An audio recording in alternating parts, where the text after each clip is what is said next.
la tendencia es que estemos muy por debajo de ese cuando para el techo nos manda 2.21.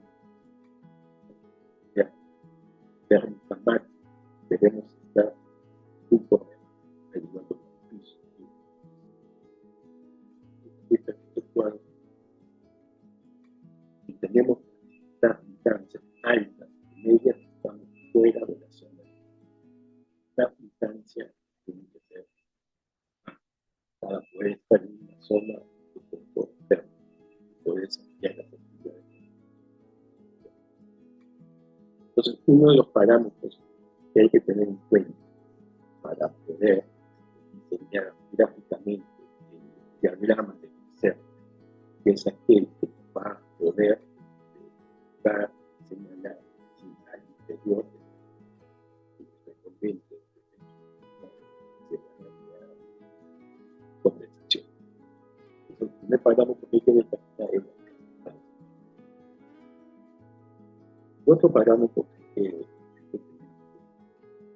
es la potencia térmica. ¿Qué es la potencia térmica? La potencia térmica es la cantidad de calor que fluye a través de un conjunto.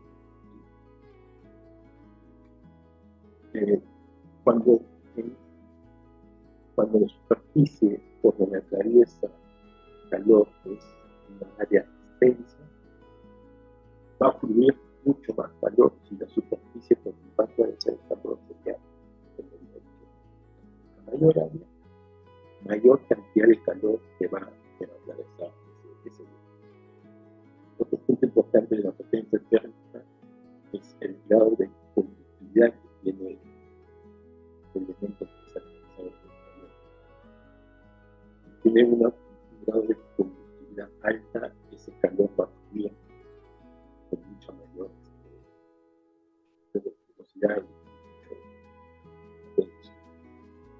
Igual, si ya en la superficie o el elemento el calor va a atravesar tiene un espesor con poco igual esa debe ser en una zona donde el espesor sea un espesor ancho para que el calor tenga un grado de resistencia al momento de pasar por ese elemento. Acá lo vemos en detalle.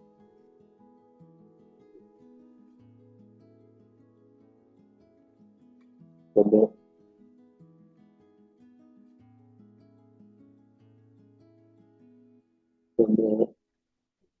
calor que fluye a través de un elemento continuamente atraviesa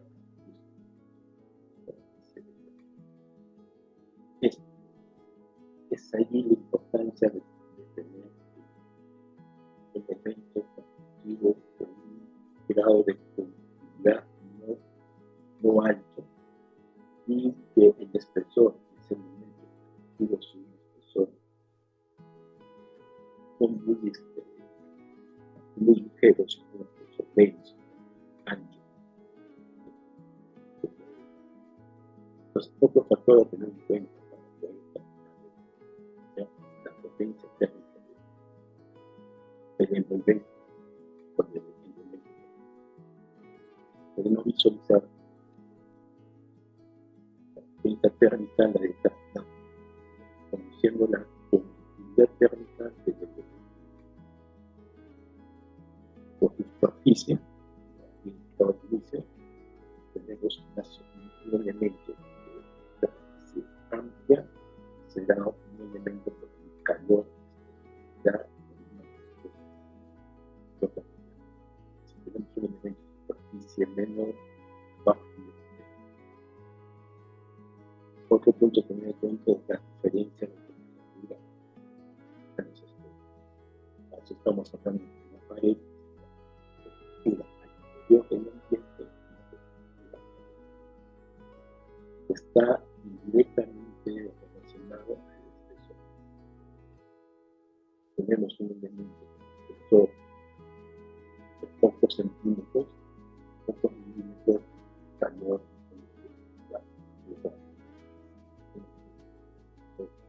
ancho, varios centímetros, habrá un grado de resistencia al paso. Entonces, esos dos elementos son primordiales para poder determinar el elemento. Primero, la resistencia térmica. Y segundo, la potencia térmica del elemento activo de la resistencia. Con esos dos parámetros se puede iniciar el análisis del diagrama de Glaser para poder determinar si al interior del elemento va a haber la posibilidad de que se genere condensación, que como habíamos visto es perjudicial. Entonces, nosotros teniendo conocimiento de esos parámetros, pasamos a calcular la temperatura superficial del elemento.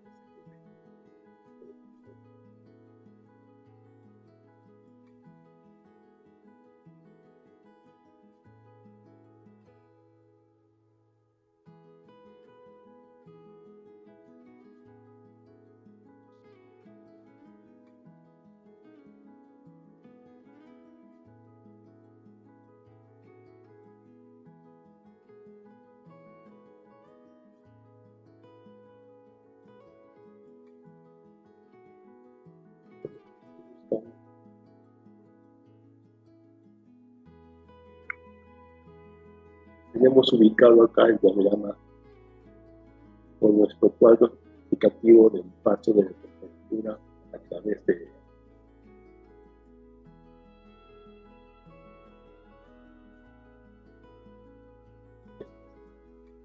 entonces, una vez calculado, habíamos hablado de la transmitancia térmica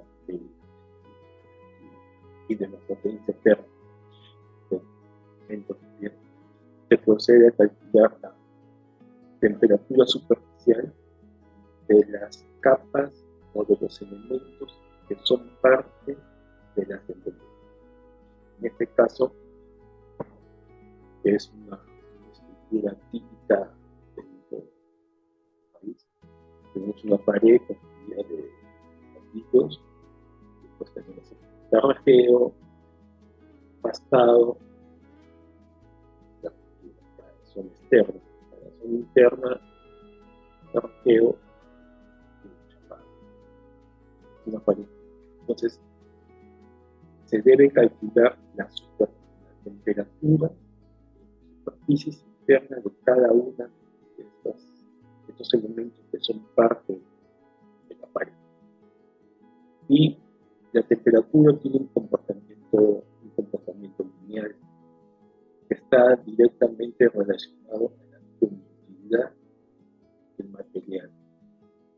Entonces, el diagrama que tenemos como resultado de cálculo de temperatura sobre las superficies internas de los elementos que forman parte de la pared es un diagrama lineal,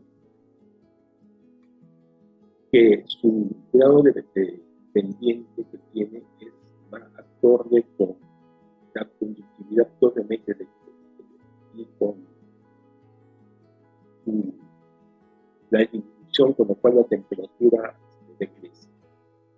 Si la temperatura decrece de manera rápida, tendremos una pendiente no muy pronunciada, una pendiente pronunciada. Si la temperatura decrece de manera lenta, tenemos una pendiente con un ángulo de distribución no muy pronunciada. Eso va directamente relacionado con la conductividad térmica del material, que forma parte justamente de las capas, que son parte de pues la pendiente siempre será una pendiente negativa, por eso voy a tener. Son pendientes negativas porque van desde la zona que es caliente hacia la zona que es la que en el gráfico, conforme la temperatura va decreciendo en la zona caliente, que es al interior de la habitación, hacia la zona externa, que es la zona que la temperatura va